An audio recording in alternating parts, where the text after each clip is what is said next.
감사드리며 예수님의 이름으로 기도드리옵나이다.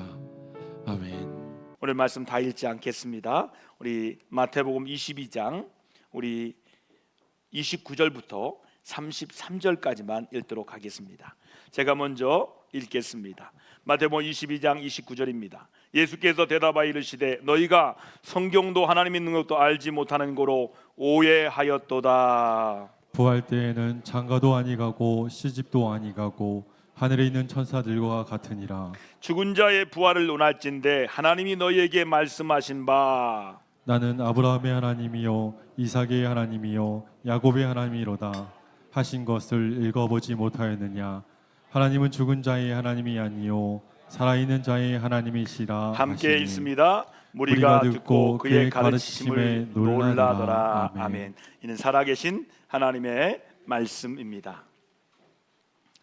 오늘은 예수 그리스도께서 죽음을 이기시고 다시 부활하신 부활주일입니다. 여러분, 부활은 과거의 사건이 아닙니다. 지금도 살아 역사는 하나님의 능력이 부활입니다. 여러분, 예수님이 십자가에서 달려 돌아가신 후에 제자들은 아주 깊은 절망의 가운데 빠졌습니다. 여러분, 그 중에 두 제자가 엠마오로 가는 길에서 낙심과 슬픔 가운데 있었습니다. 그때 부활하신 우리 주님께서 그들과 함께 걸어가셨지만 그들은 주님을 알아보지 못했습니다. 그러나 말씀을 풀어주시고 떡을 떼실 때 그들의 눈이 열렸습니다. 영안이 열렸습니다. 그들은 우리 마음이 뜨겁지 아니하다고 고백했습니다. 여러분, 영안이 열리면 말씀이 들려집니다. 그리고 마음에 감동이 생겨요. 여러분, 이 시간에 영안이 열려서 말씀이 들려지고 찬양이 들려지길 주의 이름으로 축원합니다.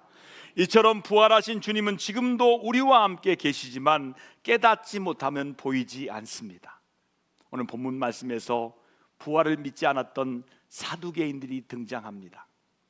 그 당시에 사람들이 여러 종류가 있었는데 바리새인이 있었고요, 에세네파 사람들이 있었고 사두개인이 있었어요. 이 사두개인들은 현실적인 사람들이에요. 부활을 믿지 않는 사람들이에요. 또 돈을 좋아하는 사람들이에요.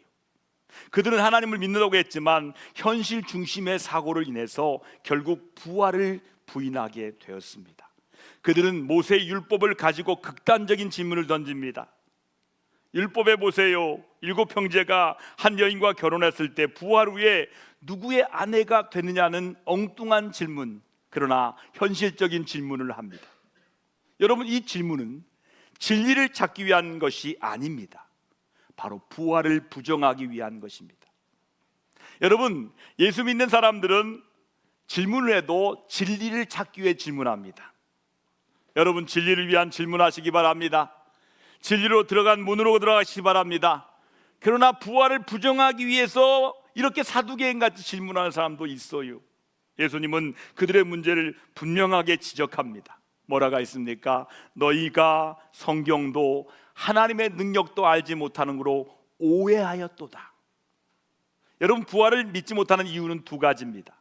첫 번째는 성경을 바로 알지 못하기 때문이에요. 하나님의 말씀인 성경을 바로 알지 못해요. 성경을 바로 알기 위해서는 기도하고 말씀을 읽어야 돼요. 한 번, 두 번으로 안 돼요. 여러 번 읽어야 돼요. 어떤 분은 목사님, 저는 제 나이만큼 읽으니까 성경이 들어와요. 유물론에 빠진 사람들은 성경을 30번 정도 읽어야 된답니다. 그래야 유물론이 빠진대요. 성경을 바로 알지 못하기 때문에 오늘 부활을 믿지 못하는 이유를 말씀드린 거예요.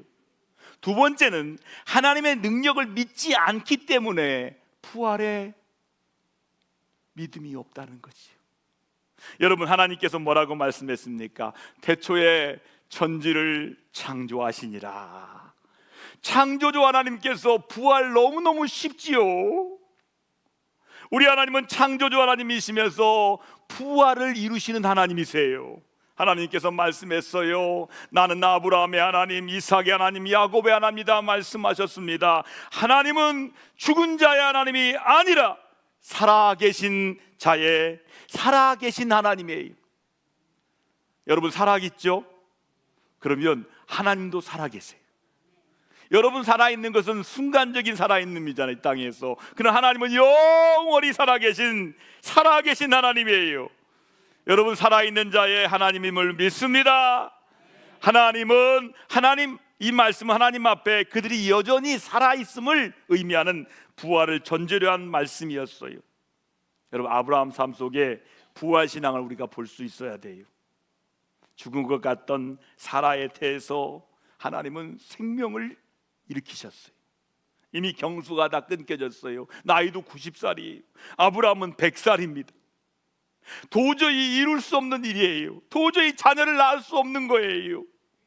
또한 이삭을 드리는 명령 앞에서도 하나님이 능히 다시 살리실 것을 그는 굳게 믿었습니다. 여러분 구약과 신약을 읽을 필요가 있는 게 구약의 말씀을 신약으로 해석합니다. 구약의 말씀이 신약의 성취가 됩니다. 그러니까 이 창세기의 말씀을 히브리서 통해서 말씀하시고 해석해 주는 거예요. 아브라함이 아들을 드릴 수 있는 것은 하나님이 다시 살릴 걸 믿었기 때문에 드렸다고 히브리서가 우리에게 해석해 주고 있어요. 이처럼 부활신앙은 보이지 않는 현실이 아니라 하나님의 능력을 믿는 믿음이에요. 자, 우리가 부활한다는 것은 어떤 의미일까요? 예수님이 부활할 때 천사들과 같다고 말씀하셨어요. 여러분, 우리는 단 천사가 된다는 뜻이 아니에요. 죽지 않은 영원한 존재로 변화된다는 의미예요. 그래서 부활은 존재의 교체가 아니라 존재의 변화입니다. 지금 내가 하나님에 의해서 영광스럽게 변화되는 거예요. 또한 부활 이후에는 결혼이 필요 없습니다. 왜냐하면 죽음도 없고 하나님 안에서 완전한 관계가 다 이루어지기 때문입니다. 부활의 몸은 완전한 인격을 갖게 되는 거예요. 지정의가 완벽해지는 거예요. 아는 것과 느끼는 것과 행하는 것이 일치하는 거예요. 지금은 죄로 인하여 왜곡되어 있지만 부활할 때 우리는 온전한 사랑을 할 수 있는 존재로 변화되는 거예요. 여러분 부활신앙은요 단지 죽은 후의 이야기가 아니에요. 오늘을 살아가는 삶의 방식이에요. 여러분 절망 속에서 소망을 선택하는 믿음, 보이지 않아도 하나님을 신뢰하는 믿음, 그것이 부활신앙인 줄 믿습니다. 우리 한번 한 손 들고 얘기합시다. 부활신앙으로 합시다. 할렐루야. 여러분 부활신앙은 하나님의 자녀로서 하나님의 가치로 살아가는 거예요. 세상은요 부활을 믿지 않을 수 있지만 진리는 변하지 않습니다. 예수 그리스도의 부활은 역사적인 사실이며 그 부활을 믿는 우리에게 영생이 선물로 주어지는 줄 믿습니다. 부활을 믿는 사랑하는 성도 여러분, 오늘 우리가 드리는 예배드리는 이유도 단 한 가지예요.